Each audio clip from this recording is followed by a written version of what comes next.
Hola a todos, soy Paolo de Pixel School 3D y estamos aquí en una nueva clase de nuestro curso de iniciación a Cinema 4D, donde vamos a explicaros cómo funcionan las jerarquías dentro de Cinema 4D, algo que es extremadamente importante a la hora de trabajar y sobre todo más adelante cuando veamos las partes de animación, de formación, modelado, etcétera, pues veréis que es algo extremadamente importante.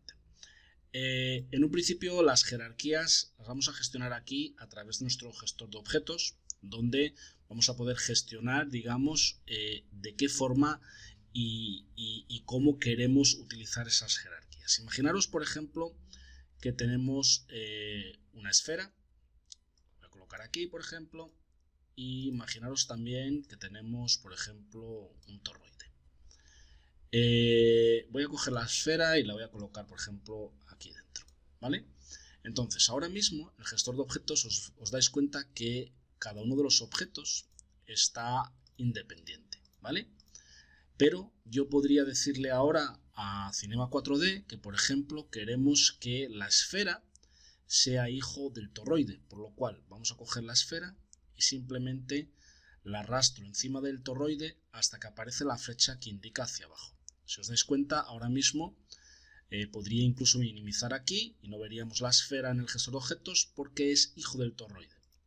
Interesante lo siguiente, es decir, al estar dentro del toroide como hijo, enlazado, si nosotros ahora movemos, veis que lo muevo todo. Si yo ahora roto, veis que lo roto todo. Si yo ahora escalo, veis que yo lo escalo todo conjuntamente. ¿Por qué? Porque la esfera forma parte del toroide, está dentro de la jerarquía del toroide y está como hijo del toroide. Pero si yo activo ahora solamente la esfera, naturalmente podría solamente escalarla, podría moverla o podría rotarla a mi antojo. Pero siempre que coja el toroide vamos a estar trabajando con lo que es la jerarquía de esos dos objetos.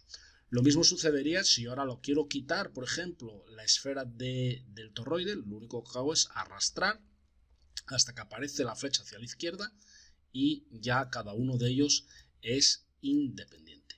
Naturalmente, si ahora quisiese hacerlo a la inversa, podríamos coger el toroide, arrastrarlo dentro de la esfera y ahora el toroide sería el hijo de nuestra esfera.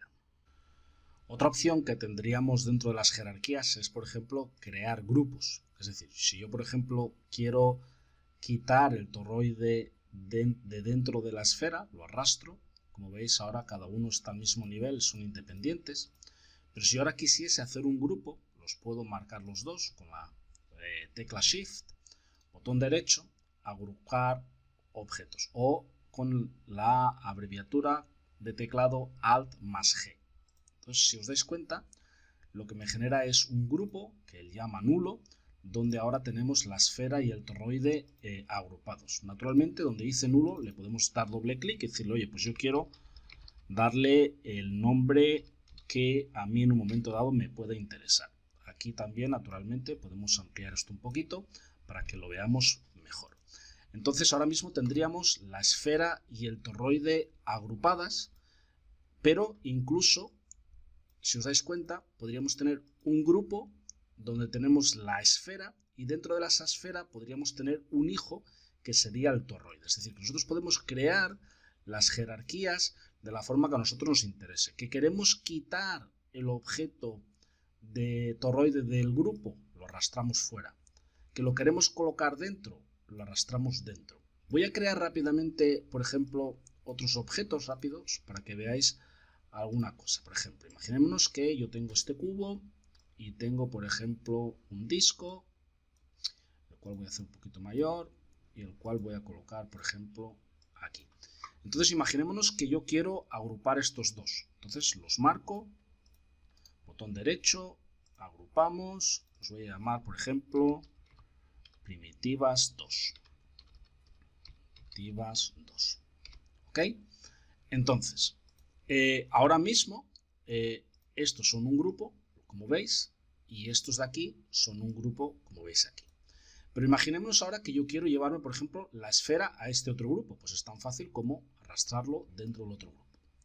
Entonces, ahora este grupo tiene nuestra esfera. ¿Que quiero llevarme la esfera de nuevo al otro grupo? Lo arrastro y, como veis, automáticamente lo volvemos a tener dentro. ¿Que quiero, por ejemplo, que el disco no esté en este grupo? Pues lo arrastro fuera de todo y solo tengo este grupo y el disco, que sería independiente. ¿Que lo quiero volver a colocar dentro del mismo grupo? Pues lo coloco. ¿Que lo quiero colocar como hijo del cubo? Lo arrastro dentro del cubo. Es decir, que estas son cosas muy básicas, pero realmente son herramientas muy potentes y muy importantes a la hora de poder trabajar de forma bien organizada con Cinema 4D. Y lo interesante de todo esto también es que yo puedo tener un grupo dentro de otro grupo. ¿Os dais cuenta?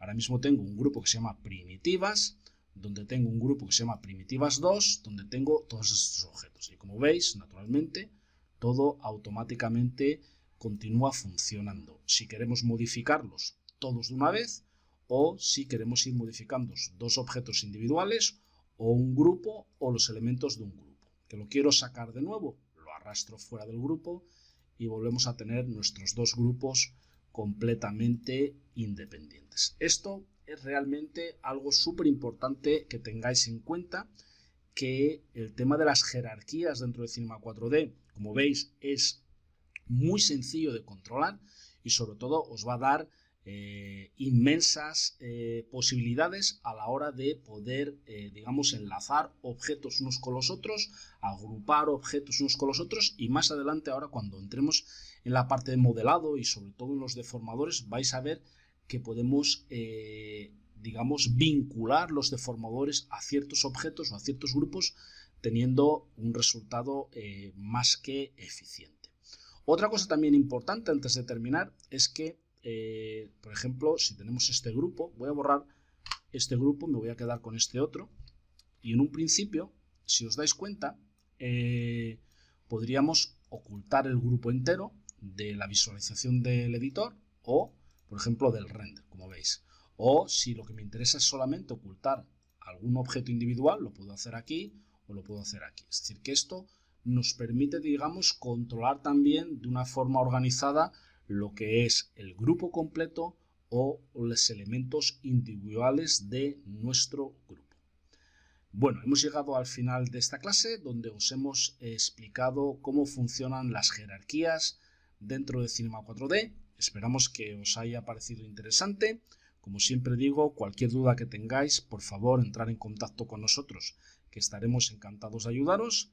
Y sin más, nos despedimos hasta la próxima clase. Hasta luego.